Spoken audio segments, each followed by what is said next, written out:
सावळ्या रंगाची ती भाग 3. नमस्कार. आपण सर्वांनी मागच्या भाग 2 मध्ये पाहिले की केदार आपल्या मनातील भावना सांगायला सावनीकडे जातो. तेव्हा त्याला बाजारात तिच्या आईकडून समजते की सावनीचा अपघात झाला आहे. त्या बातमीने केदारच्या पायाखालची जमीनच सरकते आणि तो त्याची गाडी घेऊन हॉस्पिटलकडे निघतो. आता पुढे काय काय होईल त्यासाठी पाहूया सावळ्या रंगाची ती भाग 3. केदारने हॉस्पिटलकडे जाताना आपल्या बाईकचा वेग प्रचंड वाढवला होता. त्याच्या डोळ्यांसमोर फक्त आणि फक्त सावनीचा तो निष्पाप चेहरा येत होता. तिला काही व्हायला नको देवा. देवा, माझ्या सावनीला सुखात ठेव. एवढीच एक प्रार्थना त्याचे ओठ पुटपुटत होते. पाऊण तासाचा रस्ता त्याने अवघ्या 20 मिनिटात पार केला. शहरातल्या त्या मोठ्या सरकारी सिव्हिल हॉस्पिटलच्या आवारात त्याने गाडी कशीबशी पार्क केली आणि तो धावतच इमर्जन्सी वॉर्डच्या दिशेने गेला. हॉस्पिटलमध्ये असणारा औषधांचा तो उग्रवास आणि लोकांची धावपळ पाहून त्याचा जीव अधिकच कासावीस होत होता. तो चौकशी कक्षात गेला आणि धापा टाकत म्हणाला, सिस्टर, काल संध्याकाळी अपघातात जखमी झालेली सावनी नावाची मुलगी कुठे आहे? मला तिला बघायचंय. त्या नर्सने कॅम्प्युटरमध्ये पाहिले आणि म्हणाली, सावनी? हो, तिचे नातेवाईक तिला आज सकाळीच डिस्चार्ज करून घरी घेऊन गेले. केदार धक्का बसल्यासारखा पाहत राहिला. घरी घेऊन गेले? पण ती बरी आहे का? तिचा अपघात तर खूप मोठा झाला होता ना? नर्सने फाईल पाहत उत्तर दिले, तिला अंतर्गत जखमा आहेत आणि डोक्याला मार लागलाय. डॉक्टरांनी तिला आणखी काही दिवस हॉस्पिटलमध्ये ठेवायला सांगितलं होतं, पण तिच्या घरच्यांची आर्थिक परिस्थिती खूप खराब आहे. सरकारी हॉस्पिटल असलं तरी औषध आणि पुढील उपचारांचा खर्च त्यांना परवडणारा नव्हता. म्हणून त्यांचे वडील डॉक्टरांशी बोलून तिला घरी घेऊन गेले. त्यांना बेडवर ठेवणं परवडत नव्हतं. हे सर्व ऐकून केदारच्या काळजात जणू कोणीतरी सुरी खुपसली. पैशानभावी एका आजारी मुलीला अशा अवस्थेत घरी घेऊन जावं लागलं. केदारला स्वतःचीच खूप चीड आली. तो एका मोठ्या घरात जन्माला आला होता, जिथे पैशांची कधीच कमतरता नव्हती. आणि दुसरीकडे तो ज्या मुलीवर जीवापाड प्रेम करत होता, ती पैशानभावी नीट उपचारही घेऊ शकत नव्हती. केदारने ठरवले, आता शांत बसून चालणार नाही. त्याने मावशींनी सांगितलेला सावनीच्या गावाचा पत्ता आठवला आणि तो थेट तिच्या घराच्या दिशेने निघाला. शहरापासून सुमारे 15 किलोमीटर अंतरावर असलेल्या एका छोट्याशा खेड्यात सावनी राहायचे. कच्चा रस्ता, जागोजागी पडलेले खड्डे आणि उडणारी धूळ यातून मार्ग काढत केदार तिच्या गावाच्या वेशीवर पोहोचला. गावकऱ्यांना विचारत तो शेवटी सावनीच्या घरासमोर येऊन थांबला. ते घर पाहून केदारचे डोळे भरून आले. ते वीटमातीचे साधे दुमजली किंवा पक्के घर नव्हते. ते एका बाजूला झुकलेले जुन्या पत्रांचे आणि कुडाच्या भिंतीचे एक छोटेसे छप्पर होते. घराच्या वेशीवर एक जुनाट पडकी गोठा वजा जागा होती, जिथे त्यांची एकमेव म्हैस बांधलेली होती. घराच्या छतावरचे पत्रा वाऱ्याने उडू नये म्हणून त्यावर त्यांनी काही मोठे दगड आणि वजनी लाकडं ठेवली होती. पावसाळ्यात या घरातून नक्कीच पाणी गळत असणार हे केदारला पहिल्याच नजरेत समजले. घराच्या आजूबाजूला गरिबीचे स्पष्ट खुणा दिसत होत्या. अंगणात पाण्याचे 2 प्लास्टिकचे हंडे ठेवलेले होते आणि बाजूलाच चुलीसाठी गोळा केलेली सुकी लाकडे रचून ठेवली होती. केदारने बाईक बाजूला लावली. त्याचा सुटाबुटातला आणि देखणा अवतार पाहून आजूबाजूंचे 2-3 लोक त्याच्याकडे आश्चर्याने पाहू लागले. पण केदारला या जगाची काहीच पडून राहिली नव्हती. तो अत्यंत जड पावलांनी त्या घराच्या लाकडी दरवाजाजवळ गेला. दरवाजा किंचित उघडाच होता. त्याने आत पाऊल ठेवले. घराच्या आतल्या भागात अंधार होता. एका छोट्या खिडकीतून येणारा उजेड जेमतेम तिथली परिस्थिती दाखवत होता. घरात बसायला सोफा किंवा पलंग तर लांबची गोष्ट, एक साधं लाकडी कपाटही तिथे व्यवस्थित नव्हते. एका कोपऱ्यात काही ॲल्युमिनियमची आणि जर्मनची भांडी घासून ठेवलेली होती. भिंतीवरचे सिमेंट उखडलेले होते. केदारने नजर फिरवली आणि त्याच्या काळजाचा ठोका चुकला. तिथे जमिनीवर एका साध्या गोणपाटावर एक जुनी फाटलेली सुती चादर अंथरलेली होती आणि त्या चादरीवर त्याची ती हसरी कष्टाळू सावनी अगतिक होऊन आडवी पडली होती. तिच्या डोक्याला पांढरी शुभ्र पट्टी बांधलेली होती, ज्यातून रक्ताचे किंचित डाग दिसत होते. डाव्या हाताला आणि पायालाही पट्ट्या होत्या. अपघाताच्या त्रासामुळे आणि वेदनांमुळे तिचा तो सावळा चेहरा आणखीनच फिकट आणि काळवंडलेला दिसत होता. ती डोळे मिटून पडून होती. तिच्या चेहऱ्यावर असह्य वेदनांच्या रेषा स्पष्ट उमटल्या होत्या. तिच्या शेजारी तिची आई गुडघ्यात मान घालून रडत बसली होती आणि आजारी वडील एका कोपऱ्यात हताश होऊन डोक्याला हात लावून बसले होते. त्यांच्याकडे सावनीला एका साध्या गादीवर झोपवण्याचीही ऐपत नव्हती. केदारला ते दृश्य सहन झाले नाही. तो ज्या मुलीवर प्रेम करत होता, जिच्या स्वाभिमानाचा त्याला आदर होता, ती आज अशा हालअपेष्टेत जमिनीवर पडलेली पाहून त्याच्या डोळ्यातून अश्रू घळाघळा वाहू लागले. त्याचा गळा दाटून आला. मावशी, केदारने अत्यंत कातर आवाजात साद घातली. सावनीच्या आईने वर पाहिले. केदारला तिथे पाहून त्यांच्या आश्चर्याला पारावा राहिला नाही. अरे केदार बाबा, तू इथे अशा गरिबाच्या घरी कसा आलास रे लेकरा? मावशींनी डोळे पुसत विचारले. केदार पुढे झाला आणि त्याने सोबत आणलेली एक मोठी पिशवी खाली ठेवली. हॉस्पिटलमधून निघताना त्याने सावनीसाठी बाजारातून खूप सारे ताजे मोसंबी, सफरचंद, डाळिंब आणि काही महागडी फळे विकत घेतली होती. तसेच डॉक्टरांनी लिहून दिलेली औषधंही त्याने स्वतःच्या पैशाने एका मेडिकलमधून खरेदी करून आणली होती. मावशी, तुम्ही पैशांअभावी तिला हॉस्पिटलमधून घेऊन आणलत ना? मला सगळं समजलं, पण तुम्ही काळजी करू नका. ही घ्या तिची औषधं आणि ही काही फळं आहेत, तिला रोज खायला द्या, केदारने पिशवी पुढे करत म्हटले. सावनीच्या वडिलांनी हात जोडले. बाळा, तू आमच्यासाठी देवमाणूस बनून आलास, पण आम्ही तुझे हे उपकार कसे फेडणार? आमच्याकडे तुला चहा पाजायलाही नीट कप नाही रे. काका, उपकाराची भाषा करू नका. सावनी माझी फक्त मैत्रीण नाही, ती माझ्यासाठी खूप काही आहे. तिचे हे हाल मी बघू शकत नाही. असे म्हणून केदार सावनीच्या जवळ जमिनीवरच बसला. त्याने अत्यंत हलकेच तिचा हात हातात घेतला. त्याच्या स्पर्शाने सावनीने हळूच डोळे उघडले. समोर केदारला पाहून तिच्या डोळ्यातून कृतज्ञतेचे पाणी आले. ती काहीतरी बोलणार तेवढ्यात केदारने तिच्या ओठांवर बोट ठेवले. काही बोलू नकोस सावनी, आधी तू बरी हो. त्या दिवसापासून केदारचा एक नवा नेम सुरू झाला. कॉलेज सुटले की तो कोणालाही न सांगता थेट बाईक काढून सावनीच्या घराकडे धावायचा. दिवसातून किमान एकदा तरी तिच्या घरी चक्कर मारल्याशिवाय त्याला चैन पडत नसे. तो आल्यावर सावनीला वेळेवर औषध मिळाले की नाही याची खात्री करायचा. स्वतःच्या हाताने तिला फळे सोलून भरवायचा. तिच्या लहान भावाच्या अभ्यासाकडे लक्ष पण द्यायचा आणि तिच्या आईवडिलांना धीर द्यायचा की मी आहे, घाबरू नका. शहरातला तो श्रीमंत गोरापान मुलगा एका छोट्याशा झोपडीत जमिनीवर बसून त्या सावळ्या मुलीची सेवा करत होता.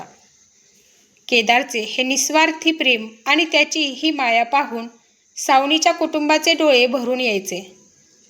सावनीच्या मनातही आता केदारबद्दलचे प्रेम अधिकच गहिरे झाले होते. ती मनोमन देवाकडे प्रार्थना करू लागली की ती लवकर बरी व्हावी, जेणेकरून ती केदारच्या या प्रेमाची परतफेड लवकर करू शकेल. जवळपास 2 महिने उलटून गेले होते.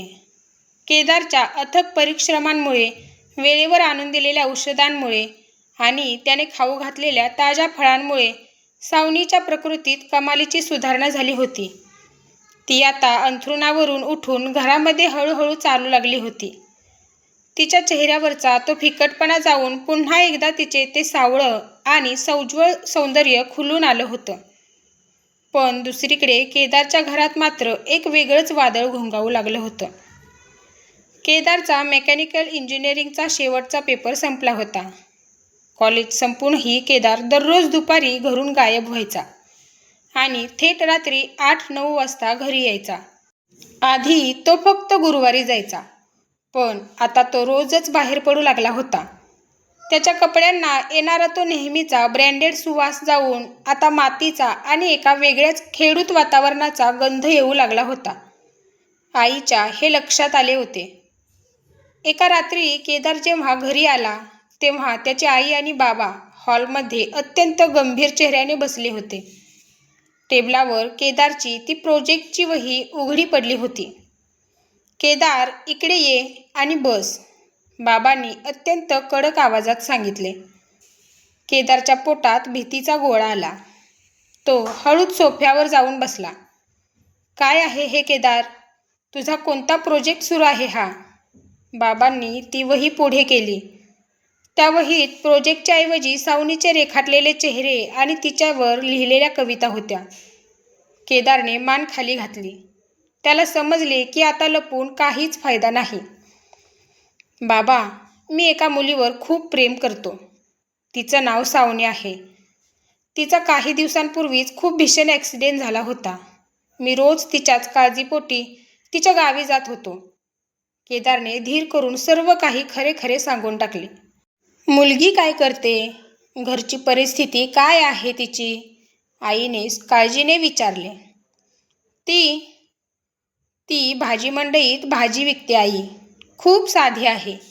तिचा रंग खूप सावळा आहे आणि तिचं घर मातीचं आहे. केदारचे हे शब्द ऐकताच आईने कपाळावर हात मारून घेतला. काय? एक भाजीवाली? केदार, तुझा मेंदू ठिकाणावर आहे का? आपण समाजात राहतो. आपली एक प्रतिष्ठा आहे. बाजारात बसणाऱ्या एका सावळ्या गरीब मुलीला तू या घरची सून बनवून आणणार आहेस. आम्ही तुझ्यासाठी मोठ्या घरात आपल्याला शोभेल अशा घरची शिकलेल्या आणि सुंदर मुली पाहत आहोत, आई चिडून म्हणाली. पण केदारच्या डोळ्यात एक वेगळाच ठामपणा होता. तो उठला आणि बाबांच्या समोर हात जोडून म्हणाला. बाबा, आई, मी आजवर तुमची प्रत्येक गोष्ट ऐकली. पण प्रेम हे रंगावर किंवा पैशावर होत नसतं. मी सावनीच्या कष्टावर आणि तिच्या स्वाभिमानी मनावर प्रेम केले. जर ती या घरात आली तर या घराचं सोनं करेल. मला सौंदर्याचा भपका नकोय. मला तिचं ते निस्वार्थी मन हवंय. कृपया मला परवानगी द्या. बाबांनी केदारकडे पाहिले. त्यांच्या मुलाने आजवर कधीच हट्ट केला नव्हता. बाबा काहीच बोलले नाहीत. त्यांनी फक्त विचार करण्यासाठी वेळ मागितला. दुसरीकडे सावनी आता पूर्णपणे बरी झाली होती.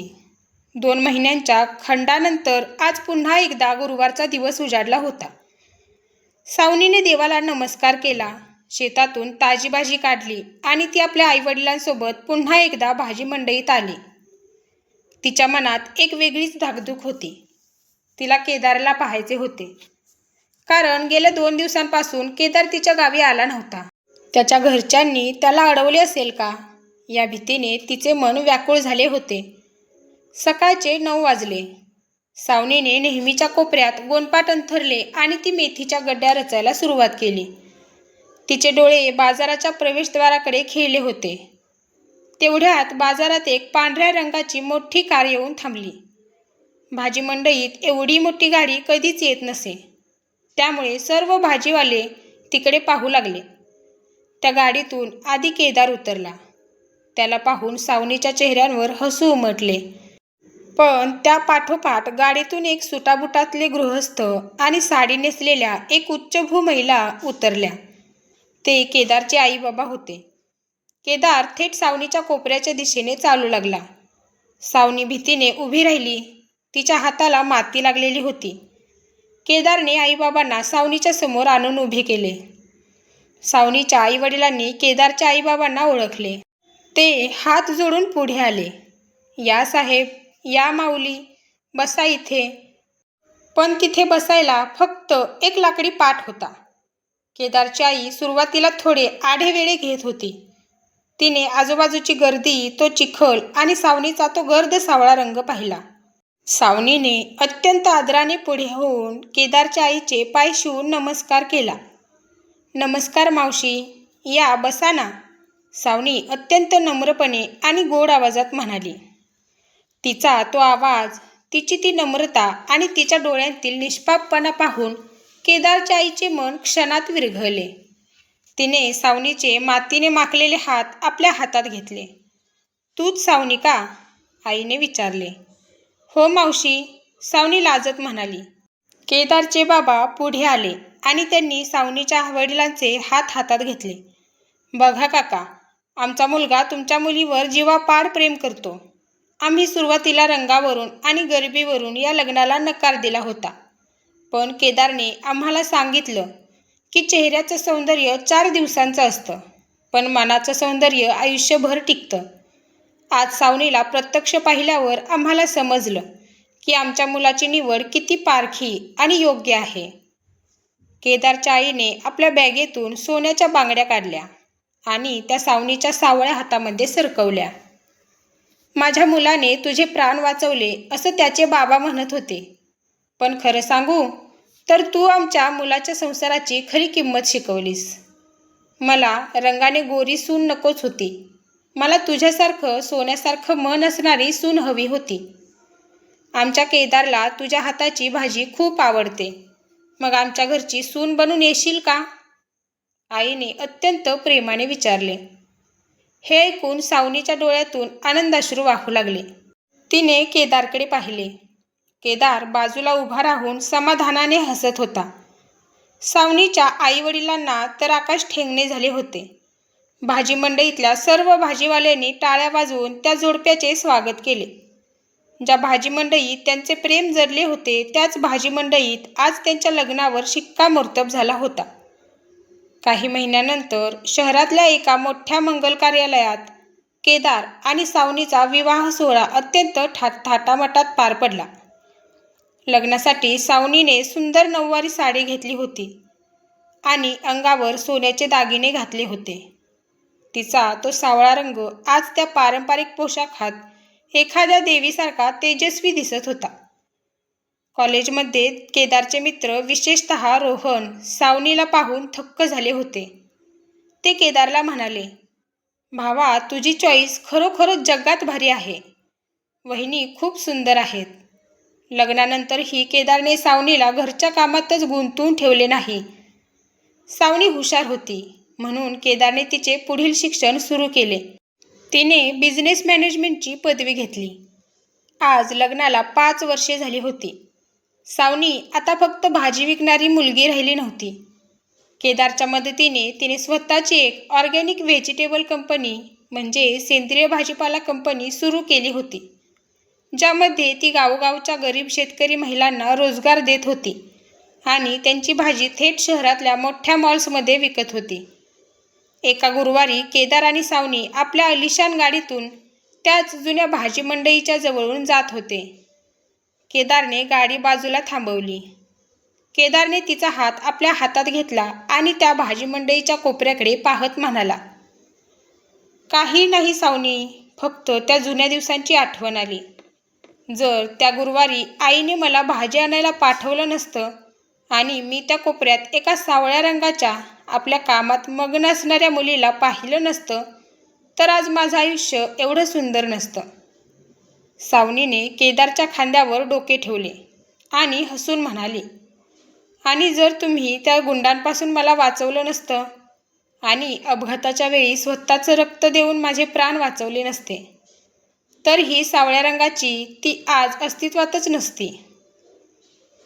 दोघेही एकमेकांकडे पाहत हसले. गाडी पुढे निघाली, पण त्यांच्या प्रेमाचा हा प्रवास जो एका गजबजलेल्या भाजी मंडईतून सुरू झाला होता तो रंगाच्या आणि पैशाच्या पलीकडे जाऊन मनाच्या अथांग सौंदर्यावर विसावला होता. तर मग कशी वाटली ही छोटीशी प्रेमकथा? आवडली असल्यास नक्की कमेंट करून सांगा. पुढील कथा ही अत्यंत मनाला भावणारी आहे. ती तुम्ही कुणीच मिस करू नका. त्यासाठी चॅनलला सबस्क्राईब करायला विसरू नका आणि बेल आयकॉन नक्की दाबा, जेणेकरून माझा व्हिडिओ तुमच्यापर्यंत पोहोचायला मदत होईल. धन्यवाद.